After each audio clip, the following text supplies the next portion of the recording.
प्रिय भाइयों और बहनों, नमस्कार। Welcome back LSP news. दोस्तों, मैं हूं लेखु साहू, आप देख रहे हैं एलएसपी न्यूज जी। चलिए जानते हैं छत्तीसगढ़ के 25 बड़ी खबरों को। दोस्तों, इससे पहले छत्तीसगढ़ के जिले से आप इस न्यूज को देख रहे हैं, कमेंट बॉक्स में कमेंट कर जरूर बताइएगा। साथ ही डेली अपडेट रहने के लिए चैनल को सब्सक्राइब कर बेल आइकन को दबाना बिल्कुल ना भूले। दोस्तों, आज का हमारा एम लाइक है 500 का, उम्मीद करते हैं इसे पूरा जरूर करेंगे। राहुल गांधी का रायपुर आना तय हो गया। 3 फरवरी को नवा रायपुर में सेवाग्राम का भूमि पूजन करेंगे। रायपुर में कृषि मजदूर न्याय योजना की पहली किस्त भी देंगे। कांग्रेस के पूर्व राष्ट्रीय अध्यक्ष राहुल गांधी 3 फरवरी को रायपुर आ रही हैं। वे नवा रायपुर स्थित राज्योत्सव स्थल से महात्मा गांधी के वर्धा आश्रम की तर्ज पर विकसित हो रहे ग्राम सेवा का भूमि पूजन करेंगे। उसके बाद साइंस कॉलेज मैदान में वे सरकार की महत्वाकांक्षी राजीव गांधी ग्रामीण भूमिहीन कृषि मजदूर न्याय योजना की पहली किस्त भी जारी करने वाले हैं। राज्य सरकार की ओर से कुछ दिन पहले राहुल गांधी कार्यक्रम का आधिकारिक आमंत्रण भेजा गया था। अधिकारियों ने शनिवार को बताया कि राहुल गांधी ने आमंत्रण को स्वीकार कर लिया है। उनके कार्यक्रम से इसका संदेश मिल चुका है। अब अधिकारी जोर शोर से कार्यक्रम की तैयारी में जुटे हुए हैं। राजीव गांधी ग्रामीण भूमिहीन कृषि मजदूर न्याय योजना की पहली किस्त 26 फरवरी को जारी करने की तैयारी थी। इसी बीच मुख्यमंत्री भूपेश बघेल के बेटे चैतन्य की शादी तय हुई। मुख्यमंत्री भूपेश बघेल पिछले बार दिल्ली गए तो उन्होंने राहुल गांधी और प्रियंका गांधी से मुलाकात कर विवाह समारोह में आमंत्रित किया था। बताया जा रहा है कि उसी दौरान राजीव गांधी भूमिहीन कृषि मजदूर न्याय योजना की किस्त की भी चर्चा हुई थी। उस समय मुख्यमंत्री ने राहुल गांधी से इस योजना की शुरुआत का आग्रह किया था और राहुल गांधी ने इस पर सैद्धांतिक सहमति दे दी थी। चैतन्य की शादी 6 फरवरी को है। ऐसे में भी यह साफ नहीं है कि उसमें राहुल गांधी आएंगे या नहीं। मंत्रालय संचालन में 33% का प्रतिबंध खत्म। संक्रमण दर में कमी आते ही 50% कर्मचारी को कार्यालय बुलाने का आदेश। नए सिरे से बनेगा ड्यूटी रोस्टर। कोरोना संक्रमण की दर में गिरावट आते सरकार को प्रतिबंधों में ढील देना शुरू कर दिया है। रायपुर, दुर्ग, बिलासपुर जैसे जिलों में नाइट कर्फ्यू खत्म करने के बाद अब मंत्रालय संचालन के केवल 33% उपस्थिति का प्रतिबंध खत्म कर दिया गया है। अब इन कार्यकर्ताओं में 50% कर्मचारी की उपस्थिति में काम होगा। सामान्य प्रशासन विभाग ने शनिवार को एक नया आदेश जारी कर अपने पुराने आदेश में बदलाव किया है। नए आदेश के मुताबिक मंत्रालय सभी विभाग अध्यक्ष कार्यालयों में रोजाना तृतीय और चतुर्थ श्रेणी के 50% कर्मचारी को काम करने के लिए बुलाया जाएगा। इसके लिए विभाग से सेक्टर तैयार करेगा। मतलब अगर किसी कार्यालय में 20 कर्मचारी है तो सोमवार को केवल 10 लोग ड्यूटी पर आएंगे। मंगलवार को 10 लोग ड्यूटी पर जाएंगे जो सोमवार को नहीं आए थे। इस तरह एक दिन में अंतराल पर ड्यूटी का रोस्टर बनेगा। नया रोस्टर 31 जनवरी यानी सोमवार से लागू किया जाना है। नए आदेश के मुताबिक अनुभाग अधिकारी से वरिष्ठ अफसरों की पूरी उपस्थिति पहले की तरह अनिवार्य रखी गई है। मंत्रालय में संचालय भवनों में बाहरी व्यक्तियों का प्रवेश सब भी प्रतिबंधी रखा जाएगा।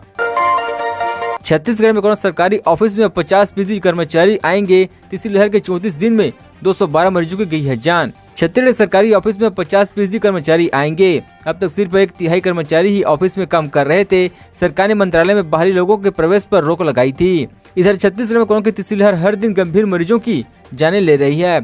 शुक्रवार को कोरोना से 11 मरीजों की मौत हुई है। इसको मिलाकर तीसरी लहर के 34 दिनों में जान गंवाने वालों की संख्या बढ़कर 212 हो गई है। इसमें करीब 35% लोग ऐसे थे जिन्होंने कोई गंभीर बीमारी नहीं थी। पिछले 1.5 सप्ताह से मौत का आंकड़ा बढ़ गया है। गुरुवार को प्रदेश भर में 19 मरीजों की जान गई है। 19 मरीजों की जान गई थी। इसमें रायपुर, दुर्ग के 3 मरीज थे। राजनांदगांव, बेमेतरा, बलौदाबाजार, गरियाबंद और कांकेर में भी एक मरीज शामिल है। जान की ऊंची दर तब तक है जब संक्रमण की दर लगातार घट रही है। जांच कराने वाले और पॉजिटिव आने वालों की संख्या में भी गिरावट दर्ज हो रही है। प्रदेश में संक्रमण दर 10% से नीचे पहुंच गई। शुक्रवार को संक्रमण दर 8.24 थी। विशेषज्ञों का कहना है कि मौत के आंकड़ों में बड़ी संख्या उन्हीं मरीजों की है जो किसी दूसरी बीमारी या दुर्घटना की वजह से अस्पताल पहुंचे हैं। तीर धनुष कुल्हाड़ी लेकर श्रीलंगर कैंप तक पहुंचे ग्रामीण। कैंप हटाने की है मांग। बोले मारे गए ग्रामीण को सरकार दे 1 करोड़ रुपए का मुआवजा।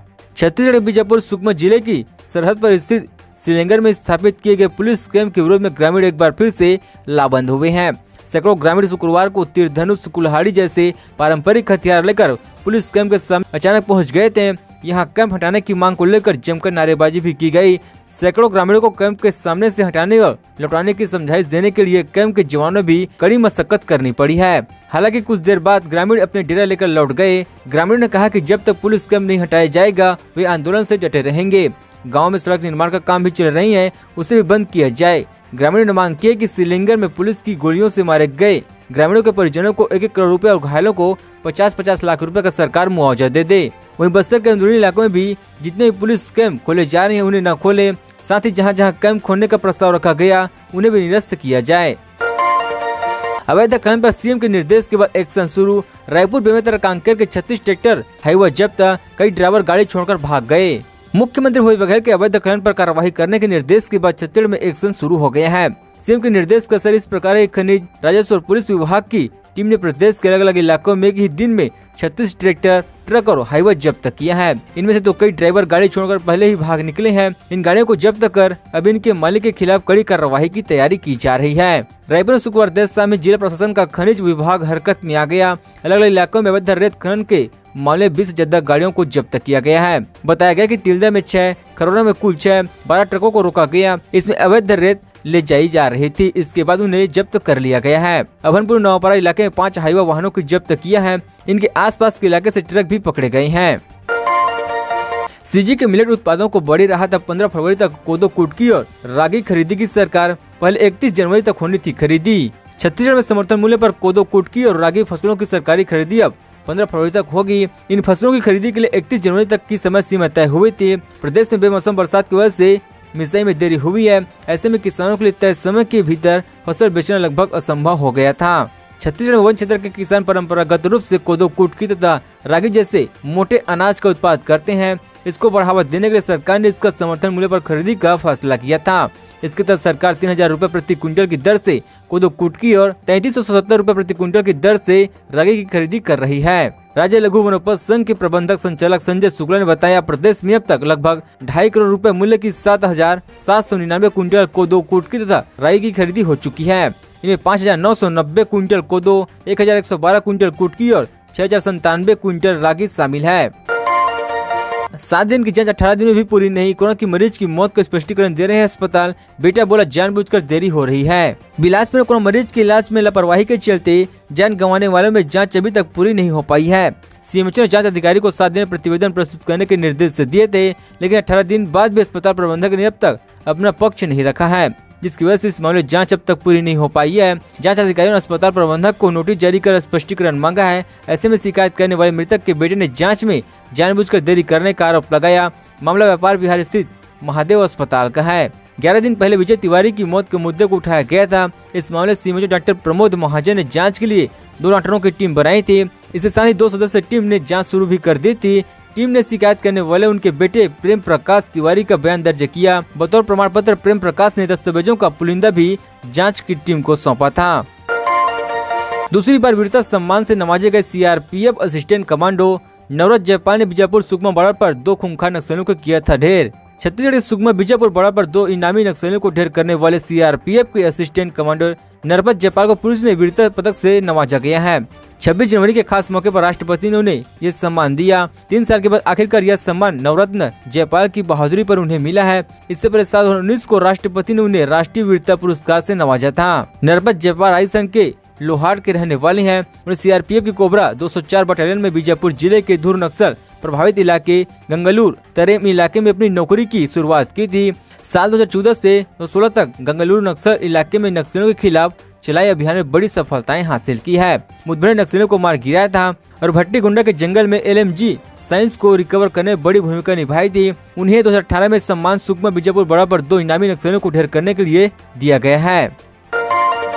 कैसे भारत और इजराइल के बीच जासूसी सॉफ्टवेयर पेगासस की डील, चाइना कैसे करते हैं चर्चित लोगों की जासूसी सॉफ्टवेयर पेगासस फिर से सुर्खियों में है। अमेरिकी अखबार द न्यूयॉर्क टाइम की एक नई रिपोर्ट में दावा किया गया कि भारत सरकार ने 2017 में इजराइल से मिसाइल सिस्टम खरीदने के लिए की गई $2 अरब की भारी भरकम डील के दौरान उससे पेगासस सॉफ्टवेयर भी खरीदा था। इस रिपोर्ट में किए गए इस चौंकाने वाले दावे के मुताबिक 2017 में जब मोदी सरकार ने इजराइल से $2 अरब का रक्षा सौदा किया था तो उसमें पेगासस सॉफ्टवेयर की खरीदी भी शामिल थी। उस रक्षा सौदे के दौरान भारत ने इजराइल के एक मिसाइल सिस्टम और कुछ हथियारों की डील भी की है। इस रिपोर्ट के मुताबिक इजराइल से ये जासूसी सॉफ्टवेयर अमेरिकी खुफिया agency federal bureau of investigation ने भी खरीदा था। FBI ने घरेलू निगरानी के लिए उसका इस्तेमाल करने के लिए टेस्टिंग भी किया था, लेकिन पिछले साल पेगासस का यूज बंद कर दिया गया था। अखिलेश जयंत गठबंधन पर साकतन, सपा सरकार बनी तो आजमाएंगे, जयंत भाई बाहर हो जाएंगे, मुजफ्फरनगर रैली में दिखाएंगे दंगों की याद। एक हफ्ते के भीतर गृह मंत्री अमित शाह दोबारा शनिवार को पश्चिम यूपी के मुजफ्फरनगर पहुंची हैं। कार्यकर्ताओं के संवाद में किसान नेता चौधरी चरण सिंह और चौधरी महेंद्र सिंह को याद किया गया। फिर अमित शाह 2013 में हुए मुजफ्फरनगर दंगे का जिक्र किया। कहा, मैंने यहाँ दंगों की वेदना को जानता हूँ। आरोप लगाने वाले पीड़ित बनाए गए और पीड़ित आरोपी बन गए हैं। आज भी दंगों की पीड़ा नहीं भूला हूँ। सवाल पूछा, क्या आप लोग दंगों को भूल गए हैं? जब मिला नहीं। फिर शाह ने कहा कि यदि उसकी सरकार आई तो फिर से माफियाओं का राज होगा। उन्होंने कहा कि यूपी से हमने वादा किया था कि हम यूपी को माफियाओं से मुक्त करेंगे, सलाम बजाएंगे, माता बहनों से छेड़छाड़ी नहीं होगी। योगी आदित्यनाथ ने पूरे यूपी से चुन कर माफियाओं को साफ किया है। अखिलेश आते थे तो गुंडा माफियाओं की बात करते थे, मायावती आती थी तो जाति की बात करती थी। पेगासस खुलासे पर घिरी सरकार, राहुल गांधी बोले मोदी सरकार ने देशद्रोह किया। प्रशांत भूषण ने संसद में झूठ बोलने के आरोप लगाए। जासूसी के लिए इस्तेमाल किए जाने वाले इजराइल सॉफ्टवेयर पेगासस पर न्यूयॉर्क का टाइम के खुलासे से मोदी सरकार एक बार फिर से सवालों के घेरे में है। रिपोर्ट में दावा किया गया कि मोदी सरकार ने 2017 में एक डिफेंस डील में मिसाइल सिस्टम के साथ इसे खरीदा था। ये डील $2 बिलियन की थी। सरकार पर निशाना साधते हुए कांग्रेस नेता राहुल गांधी ने कहा, मोदी सरकार ने हमारे लोकतंत्र की प्राथमिकता संस्थाओं, राजनेताओं व जनता की जासूसी करने के लिए पेगासस खरीदा था। फोन टेप करके सत्ता पक्ष, विपक्ष, सेना, न्यायपालिका सबको निशाना बनाए हैं। ये देशद्रोह है। मोदी सरकार ने देशद्रोह किया है। राज्यसभा में विपक्ष के नेता मल्लिकार्जुन, मोदी सरकार ने भारत के दुश्मनों की तरह काम क्यों किया है और भारतीय नागरिकों के खिलाफ पेगासस का इस्तेमाल किया है। कोई भी कानून से ऊपर नहीं है और हम सुनिश्चित करेंगे कि न्याय मिले। दोस्तों, खबरों का सिलसिला बस यहीं तक। दोस्तों, वीडियो जानकारी आपको अच्छा लगा, वीडियो को प्यारा लाइक कीजिए। दोस्तों, आप छत्तीसगढ़ निवासी हमारे चैनल को सब्सक्राइब कीजिए ताकि आपको छत्तीसगढ़ से जुड़ी सारी बड़ी खबरें सरस से मिलते रहे। चलिए दोस्तों, अगले वीडियो में मिलते हैं। तब तक जय छत्तीसगढ़, जय जोहार।